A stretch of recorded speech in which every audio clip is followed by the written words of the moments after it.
कहानी की शुरुआत।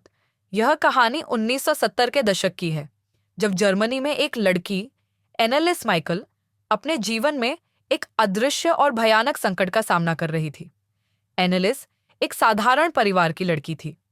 वह धार्मिक और ईश्वर पर गहरा विश्वास रखने वाली थी, लेकिन उसका जीवन अचानक बदल गया जब उसे असामान्य अनुभव होने लगे। पहले संकेत सब कुछ तब शुरू हुआ जब एनालिस ने अपनी कॉलेज की पढ़ाई के दौरान अजीब अजीब चीजें महसूस करनी शुरू की। उसे अचानक ऐसा लगता कि कोई अदृश्य शक्ति उसे दबोच रही है। रातों को उसे डरावने सपने आते और उसे लगता कि कोई शैतानी ताकत उसके शरीर पर काबू पाने की कोशिश कर रही है। डॉक्टरों ने इसे मिर्गी एपिलेप्सी का नाम दिया और उसका इलाज शुरू कर दिया। लेकिन कुछ समय बाद स्थिति और भी भयावह हो गई। एनालिस का व्यवहार बदलने लगा। वह अचानक अजीब अजीब आवाजें निकालने लगी, क्रॉस और धार्मिक प्रतीकों से डरने लगी और कई बार खुद को नुकसान पहुंचाने की कोशिश करती। परिवार की चिंता, एनालिस के माता पिता और परिवार वालों ने डॉक्टरों से संपर्क किया, लेकिन कोई समाधान नहीं निकला। धीरे धीरे परिवार को यकीन हो गया कि यह कोई मानसिक बीमारी नहीं, बल्कि दैवीय या शैतानी ताकत का प्रभाव है। उन्होंने चर्च से मदद मांगी। एक्सोर्सिज्म का फैसला, कई कोशिशों और चर्च के अधिकारियों से अनुमति मिलने के बाद 2 पादरियों, अर्नेस्ट ओल्ट और अर्नोल्ड रेनस को एनालिस पर एक्सोर्सिज्म, भूत भगाने की प्रक्रिया करने के लिए चुना गया। 1975 से 1976 के बीच एनालिस पर 67 बार एक्सोर्सिज्म सेशन किए गए।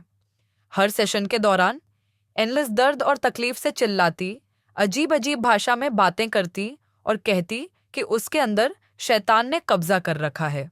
कई बार उसने खुद स्वीकार किया कि उसके शरीर में 6 शक्तियां हैं, जिनमें लूसीफर, केन, हिटलर और कुछ अन्य शैतानी आत्माएं शामिल थीं।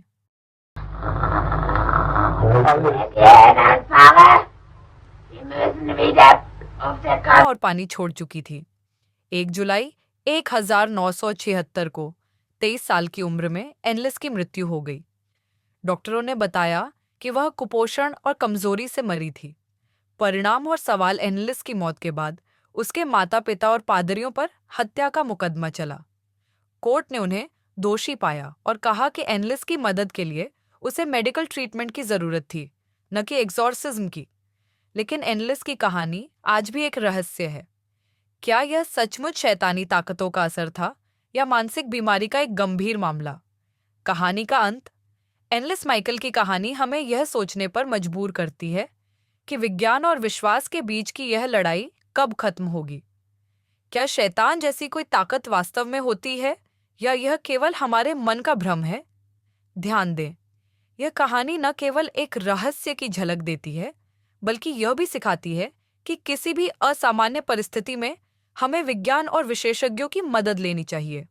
अगर आपको यह कहानी पसंद आई हो तो इसे लाइक और शेयर करें और ऐसे ही दिलचस्प रहस्य जानने के लिए हमारे चैनल को सब्सक्राइब करें।